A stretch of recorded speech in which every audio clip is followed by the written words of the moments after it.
Jubilee Housing was founded in a time of great unrest as a direct response to the riots that followed the assassination of Dr. Martin Luther King. Our founders were compelled by the injustice of their time and felt a responsibility to their community to do something about the tremendous racial and economic disparities that presented themselves in substandard housing. All these years later, we are still facing the same challenge. As we discussed in our series, Housing is the Foundation, the environment surrounding your home and the resources you have access to impact every aspect of your life. And we are seeing two different experiences depending on where you live and what you look like. So I'm going to get us started by turning it over to Jung with a question, and one that I think has all of our attention because that's why we're here. Why is it that we are still talking about racial disparities in housing and wealth building? What is the connection?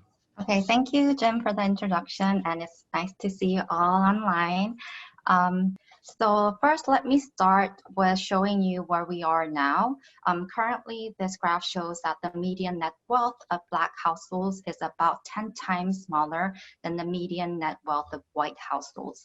The graph on the right side shows that Black homeowners have a greater proportion of the wealth in housing. So most people think health is clinical care.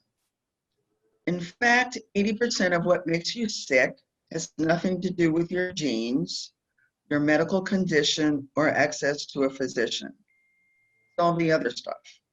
Economic factors, including race, the level of personal income, housing quality, your level of education, your access to transportation, your access to preschool education, physical activity, clean water and air, and yes, health insurance.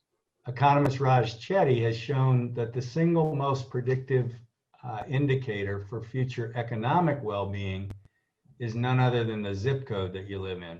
The point is less about, oh, what zip code do you live in? Therefore, how well are you going to do? And it's more about, well, where do you live and what is it proximate to? And what does it give you access to? And how does it support your development and where you're going?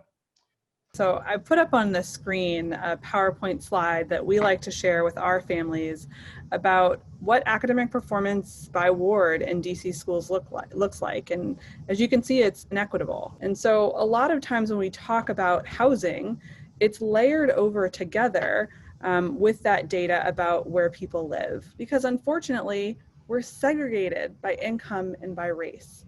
And so when you look at this map of DC with DC's 8 wards laid out, and you look on the left-hand side where under 1% of affordable housing exists, whether or not that's Section 8, multifamily, housing choice vouchers, inclusionary zoning, the Housing Protection Trust Fund, which the mayor has invested heavily in, the lowest numbers of affordable housing are in Ward 3 and somewhat in Ward 2.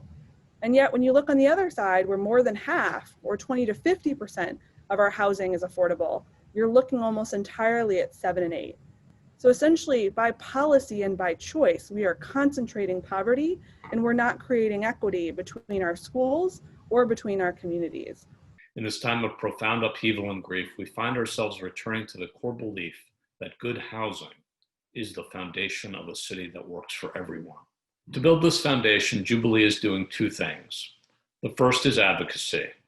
We are working with our partners to maintain and create more funding for affordable housing in all 8 wards of the city, to create more resources for returning citizens in need of housing, and to support the incredibly important work that after-school programs do in establishing equity for students, especially in the post-COVID-19 world. The second is building the kind of housing that our city needs right now. In the coming years, Jubilee is building 125 units of deeply affordable housing focused on 2 communities, families and returning citizens.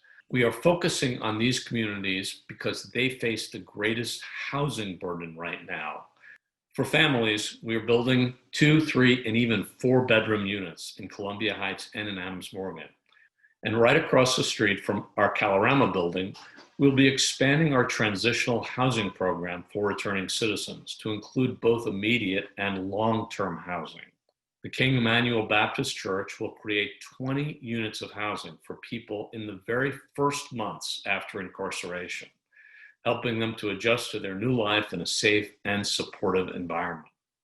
Next door to the King Emmanuel Baptist Church will be the Ontario Project, where half of the units will be dedicated to families and half reserved for long-term housing for residents who have graduated from our program or from other qualified organizations.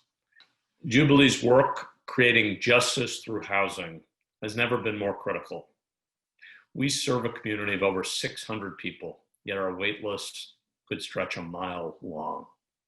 With 4 properties totaling 125 units of housing under development, the time to invest in Jubilee is now.